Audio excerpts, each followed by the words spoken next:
Di po ba ang nagre-rekomenda sa Kongreso na National Expenditures Program ay ang Pangulo? It is called the President's budget, Mr. Speaker. So it but I is don't the think President's budget, and it's a fact that 48,243,000 was allocated for the First District of Leyte because he is the cousin of the President, and 30 billion was given to the First District of Ilocos Norte, the son of the President, and it will not happen if they are not a political dynasty. Mr. Speaker, if I am Cabinet. not, if I was not observing my Ramadan, Mr. Speaker, I could have also shout as loud as Congressman Iris. If I may, but Mr. because If I may, I'm Mr. passing Sponsor. a Ramadan, I'm prohibited, Mr. Speaker. Mr. Sponsor, Allow me first, Mr. allow Speaker. me first, may I remind the gentleman to stop, to bring down the decibels a bit. Shouting will not do us an advantage here. Let's debate in a proper way. Just a friendly reminder. Thank you. Proceed. Thank you, Mr. Speaker. Again, let me respond to my good friend and one I respect, Mr. Speaker, very, very calmly. The President acted as the President of Republic of the Philippines, not as a cousin of the former Speaker. The former Speaker acted as the Speaker of the House of Representatives, voted by majority of the members of the House of Representatives. They have separate mandate, they have separate authority.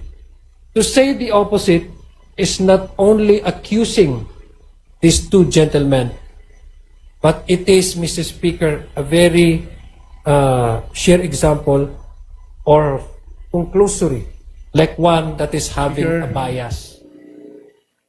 Thank you to our Chairman of the Committee on Suffrage and Electoral Reforms. May I ask some clarification Mr. and Speaker, questions? always welcome po ang aking kinagalang Dala na po akong na tubig. 65 years old, Congressman Irise. Nagdala na po akong tubig. Baka abutin tayo madaling araw eh. Joke Ay, lang po. unfair kasi, Joke hindi ako lang pwede- po. hindi ako pwede Iniinggit lang kita. uminom. Iniinggit lang kita. Salamat po. Ginoong sponsor, malinaw na nakasaad sa Article 2, Section 26 ng 1987 Constitution ng mga sumusunod.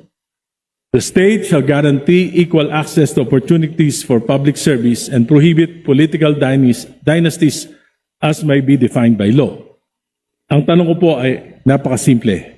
Tama po ba na ang utos ng konstitusyon sa Kongreso ay magpasa ng batas na magbabawal sa political dynasties? Tama po yun, Mr. Speaker.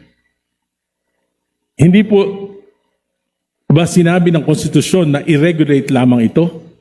Hindi rin po sinasabi na bigyan ng limitadong pahintulot, kundi malinaw na sinasabi ipagbawal ang political dynasties. Tama po ba ito?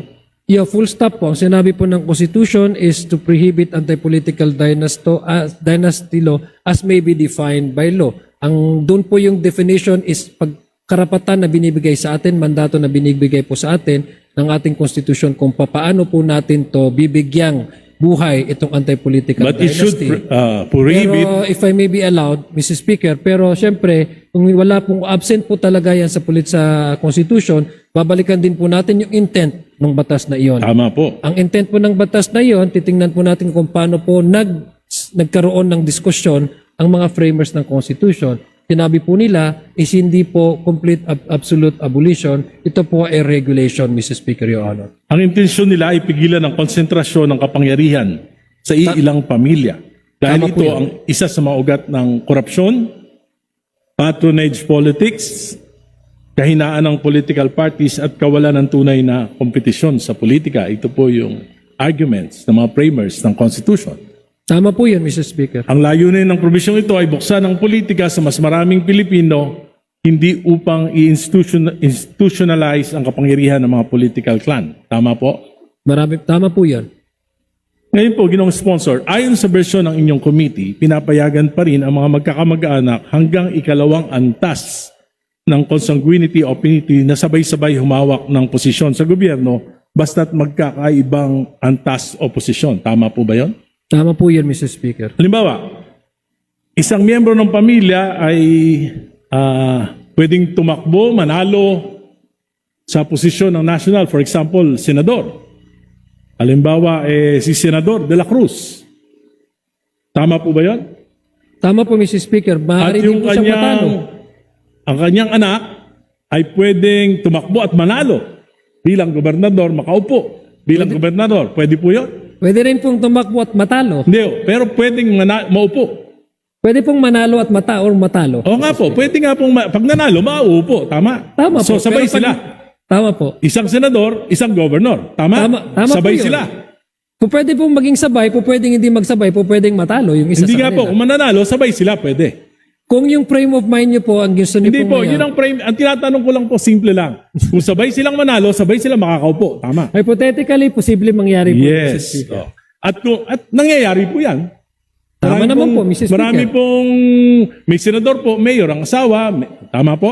Tama po. Ayun, tama. At yung kanyang isang anak, pwedeng maging congressman sa District 1 ng kanilang probinsya. Tama rin po yun. So, tatlo na sila. Yung isa pong, yung asawa ng kanyang anak ay pwedeng tumakbo rin sa District 2 at manalo, makakaupo rin po. Posible rin po, Mr. Speaker. Apat na. Pero let me, kung Hindi marapatin po, hindi po. Ang tinatanong ko po, hypothetical to. Pwedeng apat. Okay. Di ba? O, pwedeng apat. Ngayon po, yung kanyang apo, tumakbo rin at nanalo bilang mayor nung capital town. Pwede pa rin po ba yun? Makakaupo pa rin? Napaka-active naman po ata yung pamilya. Marami yan. Marami yan dito. Marami yan dito sa Kongreso. Hindi po yan hypothetical. Nangyayari yan sa kasalukuyan. 5, pwede sila. Pwede. Pwede rin po matalo. Oh, pwedeng manalo, makakaupo pa rin. Ayon sa proposal ng batas na yan. Pwede po naging vice mayor nung kanyang apo, yung kanyang pinsan. Kung tatakbo po yung kapatid niya na sobrang active sa isang munisipyo, dahil mas active naman po yung kapatid na isang munisipyo, bawal na po yun. Kasi hindi po pwedeng... Hindi po, sinasabi ko po, yung pinsan niya, tumakbong vice mayor niya, pwede? Pwede naman po Oh, yun. dahil second degree lang. At yung pinsan niya sa isang kapatid ng kanyang tatay, tumakbong konsyal, pwede pa rin pong manalo. At makaupo. Tama po? Tama po. So, 7 na sila. At yung asawa nung kanyang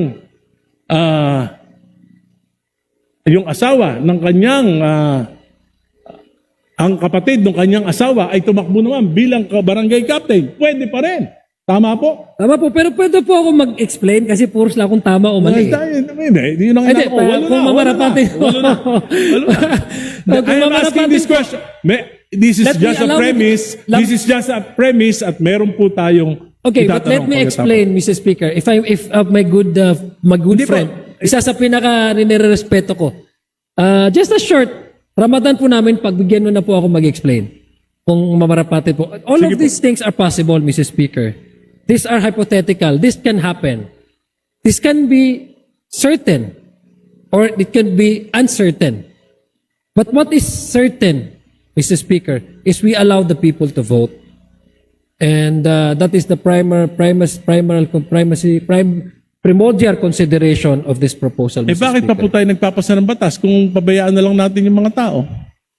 Bakit pa po kayo nagpanukala ng ganitong batas kung ang inyo palang prinsipyo ay pabayaan na lang kung sino yung iboto ng tao siyang manalo kahit magkakapatid, magkakamag-anak, magpipinsan, mag-asawa, mag-ama. Bakit pa kayo nag-sponsor ng bill Dahil ito? apat na pong taon. Kahit Tama di ba kayo naniniwala? Naniniwala po ako dahil ang Constitution po ang nagsasabi, Mr. Speaker. It's not even your decision, Mr. Speaker. It's not even the decision of Congressman Irice. It's not the decision of this representation. It is what the Constitution dictates. Okay, okay. And that is what we're trying to provide, Mr. Speaker, Your Honor. Tama po, tama po. Naniniwala po ako sa sinabi nyo, pero sabi ko nga po, may certain parameters, yung mga framers ng Constitution. Dapat it will prevent the monopoly of power. Ngayon po, kung ikaw, gobernador, yung iyong pamangkin, vice governor, yung iyong pinsan, bukal, iyong anak, mayor, yung isa mong pamangkin, vice mayor, yung isa mong pamangkin ay kapitan ng barangay. Tapos sa kabila naman, ang congressman, kapatid mo. Sa kabilang distrito naman, ay yung iyong anak. Wala po bang monopoly of power doon? Mr. Hindi Speaker, po, yun ang tanong ko. May monopoly ba of power doon o wala? no, because, Mr. Speaker, I'll give you the straight answer. Monopoly resides when the power to appoint resides and exercised by one person. That is monopoly. But we allow the people to vote. The primary reason is, again, the sovereignty of the people and the primacy of the right to vote under Section 1, Article 2. Kung may monopolya po, Mr. Speaker, ay kung i-appoint ito at ang magde-decide lang po ay isang tao na paupuin ang ang kapatid or anak or asawa sa isang posisyon, that is an abuse of power. That to me is a blatant abuse of power and a monopoly. The most dangerous form of monopoly. But this time we present individuals to the voters and the voters vote. That's what the Constitution So says. hindi And po that's what kailangan, I'm trying to- yung sinasabi that is what niyo po, I'm hindi trying na to kailangan itong provide. batas na ito. So in terms of what now, Mr. Speaker, based on the status quo, just for the sake of argument, Mr. Speaker, what could be described as something that is predominantly controlled by one family. But since we don't have the anti-political dynasty as of yet, there's no point for us to really say that this is dominated by one family. Maybe many offices, Mr. Speaker, are being handled and occupied by the same family. Predominantly, very active ang family nila. But domination and monopoly is also a gesture of one exercising that power to make sure that sensitive positions are occupied by blood relations that would give him or her undue advantage over these resources. Yun lang, I'm just... Ngayon po, ang ibig sabihin- pag mayroon po tayong anti-political dynasty, talagang meron na po tayong definition kung ano po yung abuse of Subalit power. yung sinasabi niyong abuse of power in appointments, ay yung sinasabi niyo, May nepotism na po tayo, Mr. Speaker. so ano magagawa ng batas na yan? Hindi ganun din, pareho lang. ang Whether there is a law or not, ganun pa rin. It's the same thing. Mr. Speaker, If your definition of monopoly of power is just on the appointments, di pareho lang. May batas o wala. no, that is exactly what I'm trying to do because monopoly really resides if one person exercises that authority to appoint a certain relative just so that they can have actual access to resources. That is monopoly, Mr. Speaker. That is very much against the law of nepotism, di ba, Mr. Speaker? But that is precisely one because that's exactly precisely the issue. In-exercise undue advantage ng isang tao. Kaya walang nepotism eh. Ito kasi eleksyon. Hindi ito isang tao. And by the way, Mr. Speaker, it's not the family that decides who run. It's the candidate actually that provides CONA. Because remember, Mr. Speaker, Your Honor, the COMELEC requires one candidate to provide the certificate of acceptance and nomination.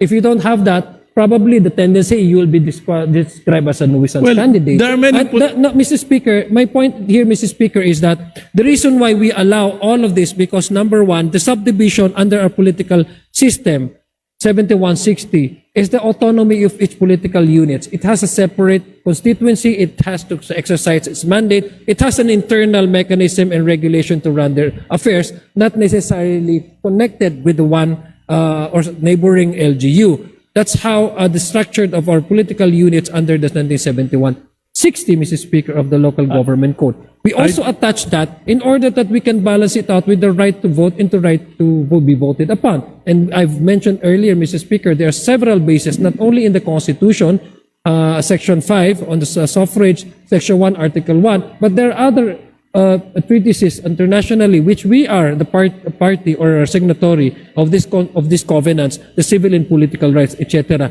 stating, Mr. Speaker, that there shall be no law abridging the right to vote and to be voted upon, Mr. Speaker, Your Honors. The anti-political dynasty, as may be defined law, is a regulation and that's not an absolute prohibition. it is an exemption. So we are doing this, Mr. Speaker, in order to decongest the control of one family over one locality, Mr. Speaker, Your Honor, so that we can promote and uphold check and balances, which is the essential feature of a working Republican democratic country such as ours, Mr. Speaker, Your Honor. I don't think, it encourages the political families to engage more of their family members to run for public office. Anyway, Mr. Speaker, ang isa po sa mga pundasyon ng demokrasya ay check and balance. Naniniwala po ba kayo niyan? Tama po yan, Mr. Speaker. Kung ang presidente po, ang kanyang pinsang buo ay speaker,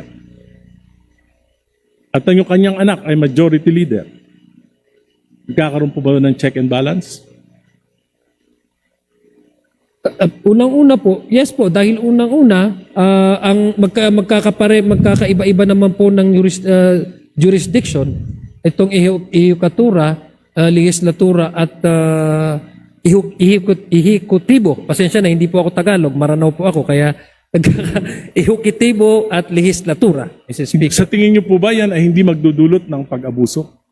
Wala naman po dahil may internal mechanism and arrangement po ang bawat institution na ito. For example, bigyan ko yung example, halimbawa, 2023, 2024, 2025. Ang total allocation po ng First District of Leyte kay Speaker Martin Romualdez, nung siya ay Speaker, ay 48,243,911,000. Yan po ang total allocation sa loob ng 3 taon. Yan po ang pinakamahirap na probinsya.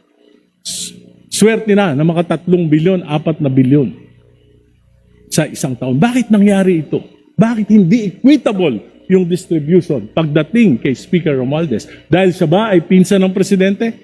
Di po. Ako hindi ko nakikita ng ganyan dahil unang-una Ano po? po may proposal po ng National Expenditure Program. Ang National Expenditure Program ay naalat po nila ang kanilang budget sa bawat probinsya based on the recommendation ng Regional Development Corporation. Nandyan po yung wealth ng kanilang area. Nandyan po yung return taxes na kinakukuha. Nandyan po yung lahat po ng mga possible revenues na nakukuha at nabubuo para ibigay po sa share ng isang area na yan. So, hindi ko po alam kung bakit ito magkakaroon ng issue ng check and balances dahil unang-una, magkaiba po ang this institution, ang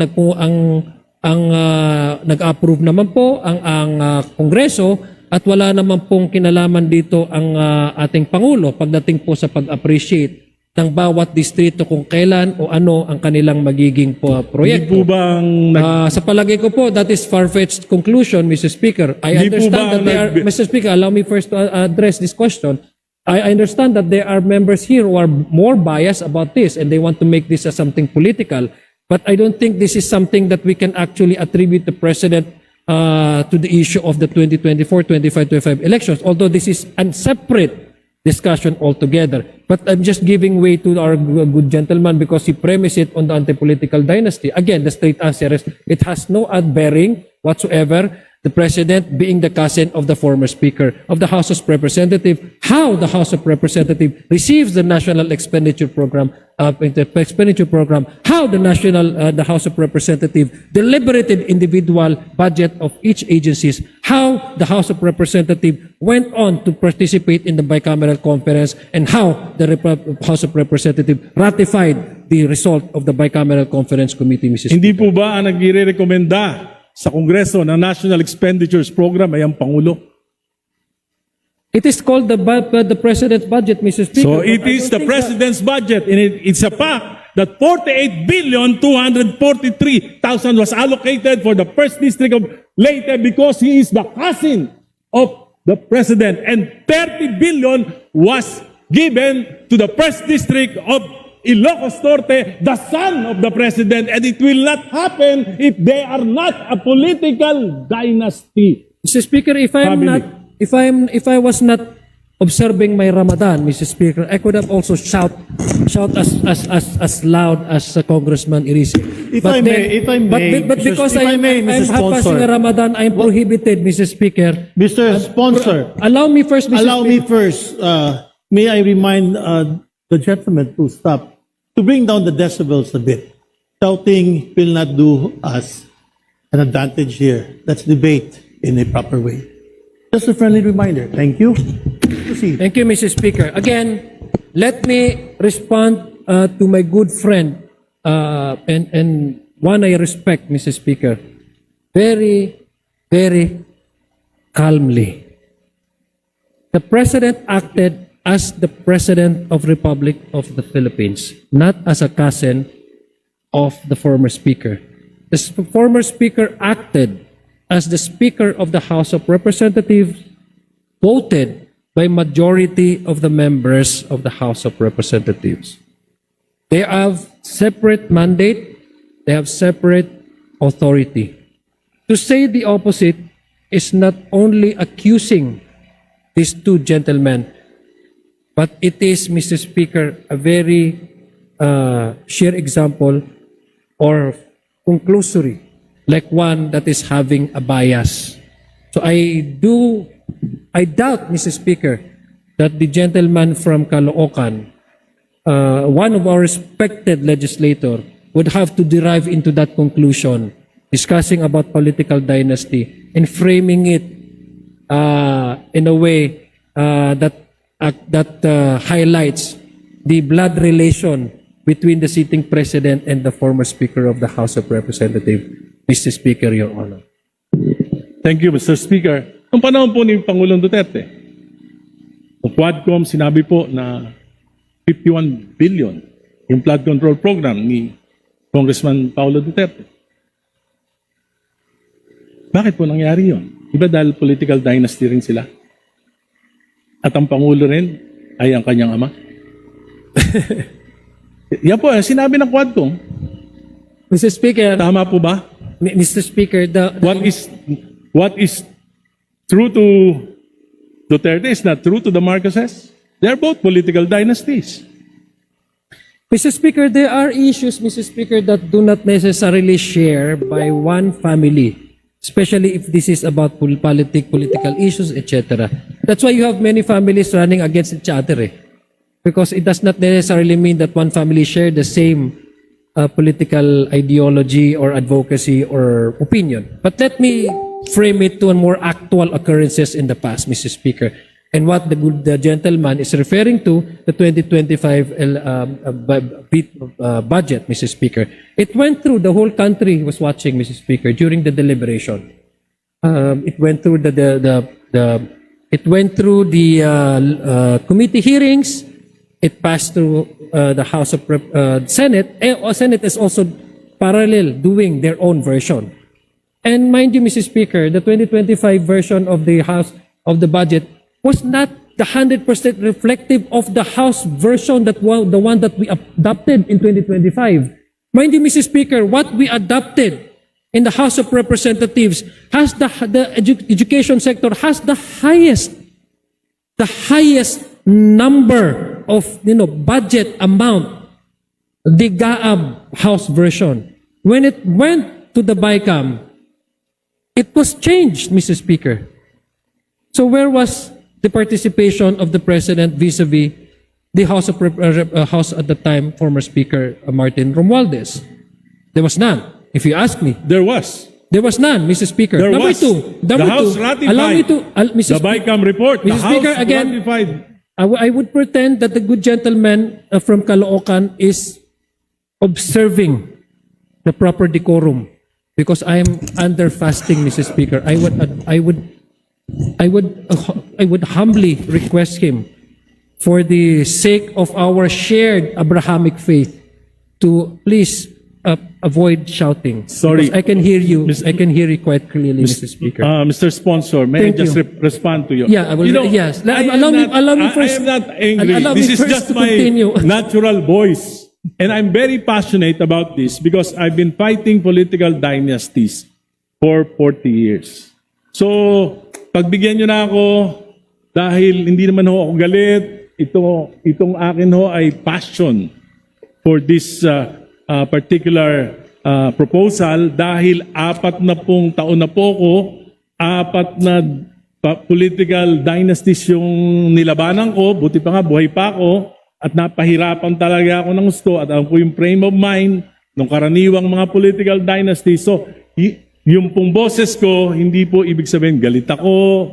Ito po ay passion. Passion. Salamat po. Maraming salamat po. Thank you for that explanation. I agree, Mr. Speaker, that the good gentleman from Caloocan is very, very passionate. And the District of Caloocan is very, very fortunate to have the likes of Congressman Irisi as the representative, Your Honor. That's why I said, isa po siya sa nire-respeto ko po. I'm not saying this because he's standing across me. He really is earned my respect. Again, to respond to the question, number one, wala pong nakikita tayo doon na participation. In fact, the President vetoed a portion of the 2025 DAA, Mr. Speaker. So that would again conclude the response of this representation. And if I may request, Mr. Speaker, the good gentleman, to go back to the main topic, which is the anti-political dynasty. And if possible, we can segue with the 2025 budget, but we cannot. I'd suggest that we don't dwell our time in the debate and argument on the 2025 budget, which has already been the subject of many things, Mr. Speaker, Your Honor. Mr. Speaker, I'm just trying to point out that political dynasties breeds corruption. And during the time of Speaker Romualdez and President Marcos, dito po nangyari yung pinakamalaking pagnanakaw sa kaban ng bayan. And we cannot not put blame to this House kasi po niratify natin yung BICAM committee report. Hindi po ako kasama nun, hindi ako kasama nung 19th Congress. Niraratify po yan. At yan po nangyari, 800 billion diversions and amendments noong 2023, 2024 po 700 billion, at 2025, 300 billion plus. Hindi po yan nangyari kung wala pong, naniniwala ako, kung wala pong monopoly of power. Kasi po, dito lang sa bansa natin, nangyari na wala po akong alam na bansa na ang presidente, yung kanyang pinsang buo ay speaker at yung kanyang anak ay majority leader. Kaya po, sa tingin ko, isa ito sa dahilan kung bakit nagkakaroon po ng problema sa check and balance. Anyway, Mr. Speaker, may I respond? Okay. Thank you, Mr. Speaker. Again, that is the opinion, Mr. Speaker, of the gentleman from Caloocan. It does not make it as a fact. All of us are entitled to have our own opinions, and that is his opinion. My opinions differ from that of the gentleman from Caloocan. And let me just quote, Mr. Speaker, because I was reminded by one of the participants in Carmona, Mr. Speaker, the one that is actually against anti-political dynasty. According to him, Mr. Speaker, and I quote, "Those who wish to steal will steal. It does not follow that people are related. If they want to steal, they will steal." That's a very logical and practical and pragmatic way of understanding things. No? Hindi naman nangungulugan na magkakamag-anak ay lahat niyan sila magnanakaw. Kasi kung magnanakaw ang isang tao, hindi kinakailangan maging anak ng hari palag magnakaw. Kung ayaw magnakaw ng tao, maski hari yan, hindi yan magnanakaw. And I'm sorry to Congressman Benny Abante, let me quote a passage in the Bible, the story of King Solomon. I mean, he's a king. He governs all the sort of any kingdoms, but he did not steal anything. And the witness of that is the Bible. I'm citing to you this, Mr. Speaker, because each of us would have his or her opinion. And this opinion cannot be treated as a fact. So that is the opinion of the good gentleman from Caloocan, which I respect. And I think that his opinion is wrong. And that is my opinion, Mr. Speaker, Your Honor. Totoo po yun na kung ang isang tao ay ayaw magnakaw, hindi magnanakaw. Pero kung ang tao ay gustong magnakaw, magnanakaw siya. Pero mas madaling magnakaw kung yung tatay mo, eh yung nakabantay sa kaban ng bayan, at yung tiyuhin ay siya namang may hawak ng susi. Anyway, I'll go to the next item. Equal access. Ang parehong provision ng konstitusyon ay nagsasabi rin na dapat garantihan ang pantay na pagkakataon ng mga mamamayan na kapagsilbi sa pamahalaan. Ngayon po, kung governor, vice governor, magpinsan, mayor, kapatid, tatay, congressman, kapatid, congressman, yung lolo, senador, saan pa po papasok yung mga leader kabataan, mga profesional, mga reform advocate, yung mga magagaling na mamamayan na gusto rin maglingkod pero parang wala nang mapasukang pwesto, baka yun na lang mga konsekonsyal at mahirap ang manalo dahil karamihan po dito ay dominado na ng, kung hindi na po political parties ngayon, sana kung political, liberal, nationalista, PDP, hindi na po. Ngayon po, meron na rin mga local political parties controlled by political dynasty. Saan po papasok itong mga to? Mr. Speaker, in the 1935 Constitution, Mr. Speaker, we only have two party systems, the Nationalista and the Liberal Party. In the 1987 Constitution, we made it into multi-party system precisely because should be coincide with the provision in the Constitution to allow everyone for equal access to opportunities, including public service through electoral processes. Mr. Speaker, there's no preclusion. There's no prohibition for anybody to run. No? Lahat naman po pwede. Yung magagaling from the other sectors, kung halimbawa sabihin natin na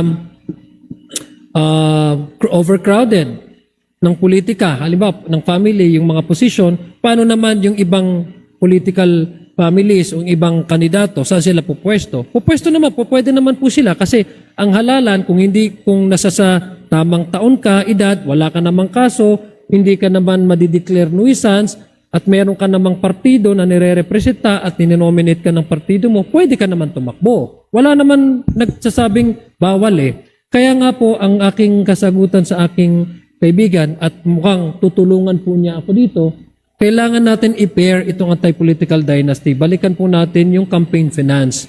Kasi isa po yan sa mga issue na kailangan natin tingnan para ma-level yung playing field, yung gustong tumakbo, magkaroon ng better chance.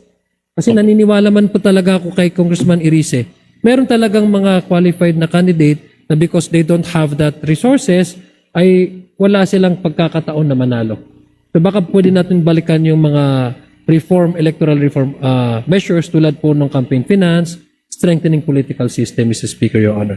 Tama po yun sapagkat, Mr. Speaker, kapag ka nagpapalit-palitan yung isang pamilya sa dekada-dekadang mga eleksyon, talagang mahihirapan dahil sa name recall pa lang, talo ka na. Di ba? Pangalawa, yung financial resources, nagagamit yung pondo ng bayan, AKAP, AIX, TUPAD, di ba? Ganon. At mga proyekto. At ito po ay nagpapalakas ng kasi po yung mga political dynasties, ang aking pananaw, para manatili sila sa kapangyarihan, gagawin nila ang lahat eh. Kaya mapasok na po dyan yung corruption, patronage, politics, at ang hindi na po yung kaunlaran ng bayan kung minsan yung naasikaso, kundi yung political dependency ng mga mamamayan para hindi sila matanggal sa pwesto, manatili sila sa pwesto. Kaya nga, pagkatagal-tagal na nila sa pwesto. At makikita nyo, yung pinakamahihirap na bayan sa ating bansa ay pinamumunuan, pinagaharian ng mga political families.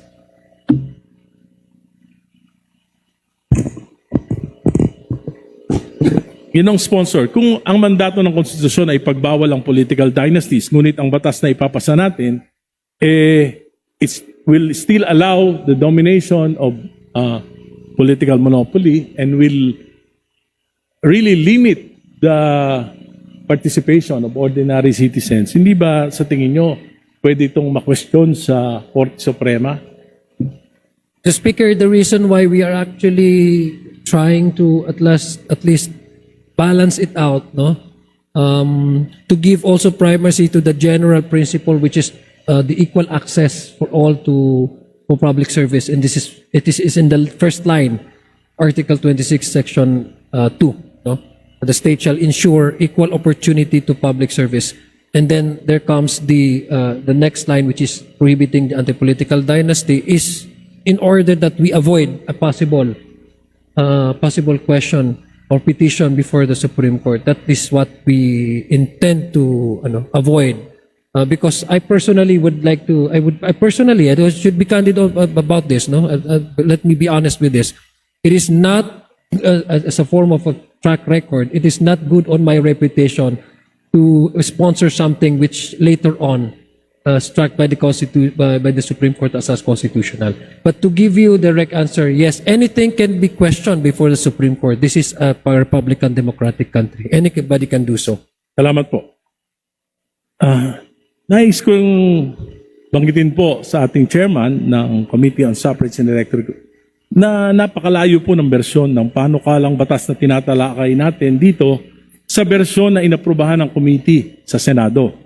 Ang pagkakaiba ng malayo po kung magpapatuloy po tayo sa bersyon ito, hindi kaya posibleng magkaroon ng deadlock o impasse sa Bicameral Conference Committee, at kung mangyayari yun, hindi po ba magiging resulta ay walang anti-political dynasty law na may papasa?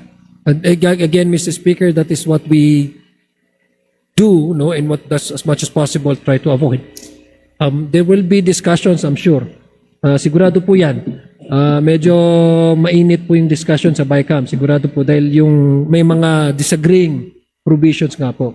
Kaya nga po magkakaroon, I think, ng mas masusing, ang narinig ko nga po kay Senate President, gusto niya live stream ng BICAM. Tayo naman po bilang chairman ay wala naman po problema kung ila-live stream ito para maging transparent po ating proseso. So inaiwasan po natin yan.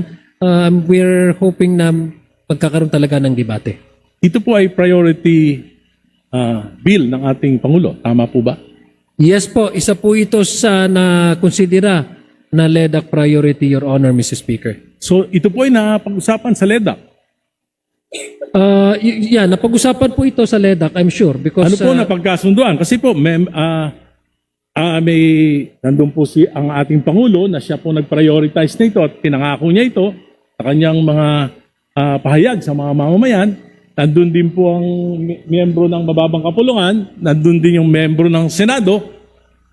Wala po bang napagkasunduan kung anong uri? Dahil alam ng ating Pangulo yung ibig sabihin ng anti-political dynasty. Hindi po ba ito na pag-usapan man lang? Dahil alam ko po, para mas madali ang mga batas, kaya nga tayo nagbubuo ng LEDAC para mapapag-usapan na para sa ganun ay hindi na masyadong malayo yung mga magiging bersyon ng bawat batas sa bawat kapulungan. Hindi ba ito napag-usapan?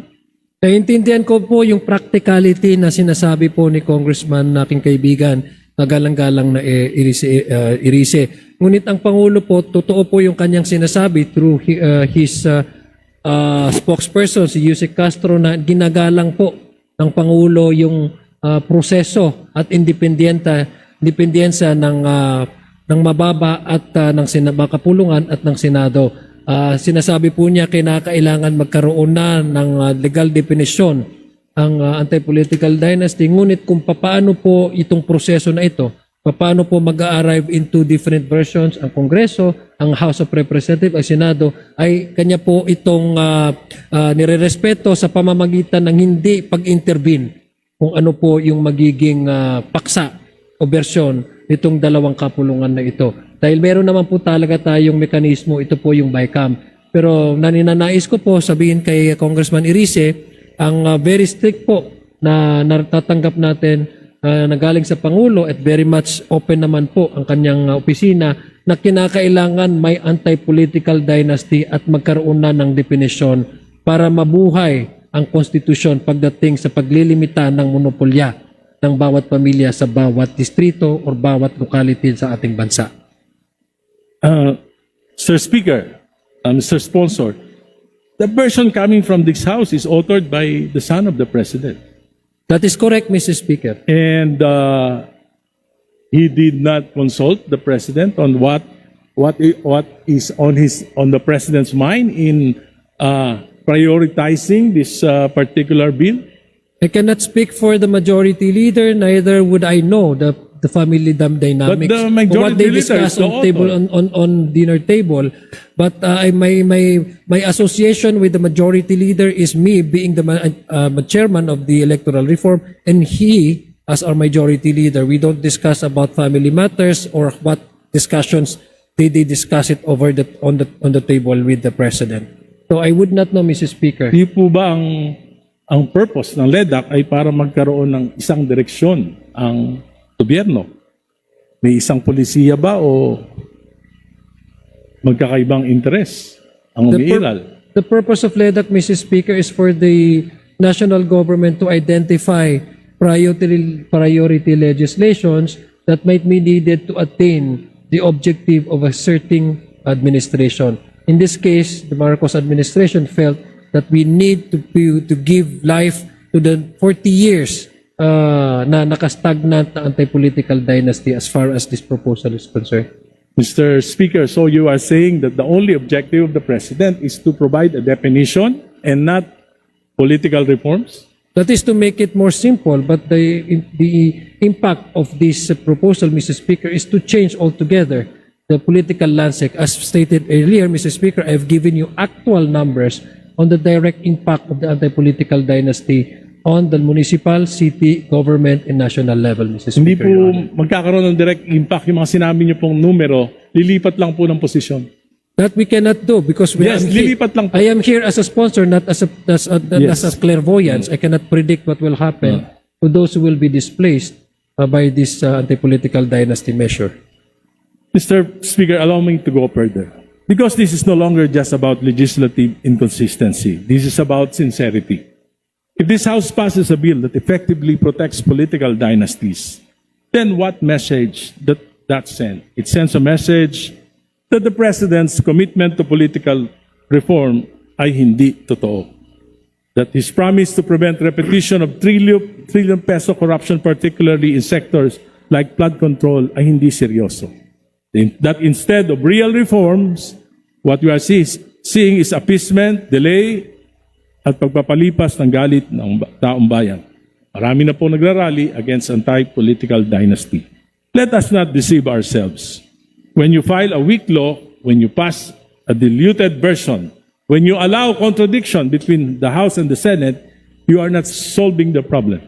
You are buying time until people get tired, people forget, and accountability disappears.